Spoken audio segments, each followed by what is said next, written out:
चलिए दोस्तों, स्वागत है आपका एक और ज़बरदस्त वीडियो में। दोस्तों, एक प्रोसेसर किसी भी स्मार्ट डिवाइस का एक बहुत ज़रूरी पार्ट होता है।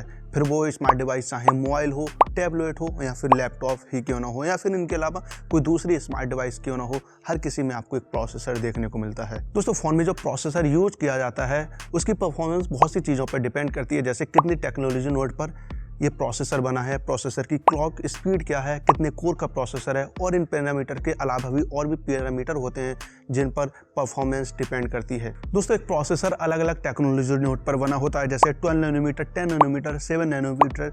इनफैक्ट दोस्तों, TSMC 2025 के सेकेंड हाफ तक अपना 2 नैनोमीटर का प्रोसेसर लाने वाली है। इसके अलावा प्रोसेसर में आपको कोर्स देखने को मिलते हैं। कोई प्रोसेसर सिंगल कोर के साथ में आता है, क्वाड कोर के साथ में आता है, डुअल कोर के साथ में आता है, और प्रोसेसर की क्लॉक स्पीड भी प्रोसेसर टू प्रोसेसर वेरी करती है। दोस्तों, इस वीडियो में आपको बताने वाला हूं कि एक प्रोसेसर क्या होता है और प्रोसेसर में 12 नैनोमीटर, 10 नैनोमीटर और 7 नैनोमीटर टेक्नोलॉजी नोड क्या होते हैं, कोर क्या होती है और प्रोसेसर की क्लॉक स्पीड क्या होती है। तो इस वीडियो को लास्ट तक जरूर देखें। दोस्तों, सबसे पहले बात करते हैं आखिर प्रोसेसर होता क्या है। एक प्रोसेसर आपके मोबाइल में एक ब्रेन की तरह काम करता है। आप अपने फ़ोन में जो भी एक्शन परफॉर्म करते हैं वो सीधा प्रोसेसर के पास जाता है और प्रोसेसर उस एक्शन को प्रोसेस करने के बाद में आपके मोबाइल स्क्रीन पर शो करता है, और ये पूरा प्रोसेस विद इन सेकंड होता है। तो दोस्तों, लैपटॉप या फिर मोबाइल में जितना अच्छा प्रोसेसर होगा, वो लैपटॉप या मोबाइल उतने ही अच्छे फीचर्स को सपोर्ट करेगा और उतनी ही अच्छी परफॉर्मेंस आपको देगा। दोस्तों, बात करते हैं कि प्रोसेसर में 7 nanometre, 10 nanometre, 12 nanometre technology node क्या होते हैं।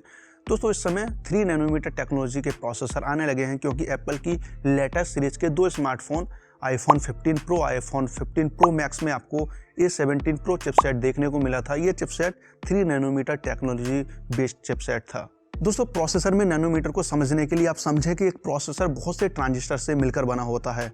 यानी आप जो भी ट्रांजिस्टर प्रोसेसर में यूज़ करते हैं, ट्रांजिस्टर के साइज़ को मेज़र करने के लिए जिस यूनिट का हम यूज़ करते हैं उसको नैनोमीटर बोलते हैं। एक प्रोसेसर जितने कम नैनोमीटर का होगा, प्रोसेसर में यूज़ किए जाने वाले ट्रांजिस्टर साइज़ में उतने ही छोटे होंगे, और जितने ज़्यादा नैनोमीटर का प्रोसेसर होगा, प्रोसेसर में यूज़ किए जाने वाले ट्रांजिस्टर साइज़ में उतने ही बड़े होंगे। यही रीज़न है कि जितने कम नैनोमीटर का प्रोसेसर होगा उतना ही पावर एफिशिएंट होगा और उतनी ही अच्छी परफॉर्मेंस देगा, क्योंकि कम नैनोमीटर वाले प्रोसेसर में नंबर ऑफ ट्रांजिस्टर ज़्यादा यूज किए जाते हैं, क्योंकि ट्रांजिस्टर का साइज़ कम होता है उसमें। अब सिंपल भाषा में बोले, जितने कम नैनोमीटर का प्रोसेसर होगा उसकी परफॉर्मेंस उतनी ही अच्छी होगी और उतनी ही कम पावर कंज्यूम करेगा। दोस्तों, बात करते हैं कि आखिर कोर होते क्या हैं। अगर आपको प्रोसेसर में एक कोर है तो उसको सिंगल कोर प्रोसेसर बोलते हैं, 2 कोर होती हैं तो डुअल कोर प्रोसेसर बोलते हैं, 4 कोर होती हैं तो क्वाड कोर प्रोसेसर बोलते हैं, और प्रोसेसर में अगर 8 कोर मिलती हैं तो उसको ऑक्टा कोर प्रोसेसर बोलते हैं। दोस्तों, कोर को समझने के लिए मान लीजिए आपके पास में एक ऐसा प्रोसेसर है जिसमें 4 कोर हैं। 4 कोर होने का मतलब आप मान सकते हैं कि आपके एक ही प्रोसेसर में 4 सब प्रोसेसर होंगे। यानी आप जो भी काम अपने प्रोसेसर को देंगे वो काम वो चारों कोर में डिवाइड हो जाएगा, और एक साथ और एक ही समय पर वो कोर उस काम को परफॉर्म कर सकती हैं। दोस्तों, एग्जाम्पल के तौर पर मानिए अगर कोई इंसान है जो किसी काम को 4 दिन में कंप्लीट करता है, अगर उसके साथ में 3 लोग और बढ़ा दिए जाएं, यानी टोटल 4 लोग उसी काम को हो सकता है कि 1 दिन में कंप्लीट कर लें। तो ठीक ऐसे ही कोर काम करती हैं प्रोसेसर में। अब दोस्तों, बात करते हैं कि प्रोसेसर में क्लॉक स्पीड क्या होती है और क्यों क्लॉक स्पीड ज़्यादा होने के कारण प्रोसेसर की स्पीड भी ज़्यादा होती है। इसको समझने के लिए मान लीजिए आपके पास में 2 प्रोसेसर हैं। पहला प्रोसेसर जिसकी क्लॉक स्पीड 1.2 मेगाहर्ट्ज़ है। इसका मतलब यह हुआ कि ये प्रोसेसर 1.2 मिलियन साइकिल पर सेकंड एग्जीक्यूट कर सकता है। वही दूसरा प्रोसेसर है जिसकी स्पीड 1.2 गीगाहर्ट्ज़ है। इसका मतलब ये हुआ कि ये प्रोसेसर 1.2 बिलियन साइकिल पर सेकंड एग्जीक्यूट कर सकता है।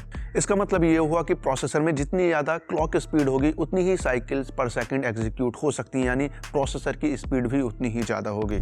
और नहीं दोस्तों, बस इतना ही इस वीडियो में। मैं उम्मीद करता हूँ कि मैंने जो भी जानकारी आपको दी है प्रोसेसर के बारे में, कोर के बारे में, क्लॉक स्पीड के बारे में, वो आपको समझ आई होगी। अगर आपके अभी भी कोई डाउट है तो कमेंट बॉक्स में कमेंट करके ज़रूर बताएं। बाकी वीडियो पसंद आई हो तो वीडियो को लाइक करें, शेयर करें, चैनल को सब्सक्राइब करना बिल्कुल ना भूलें, और मैं मिलता हूं आपसे किसी अगली वीडियो में।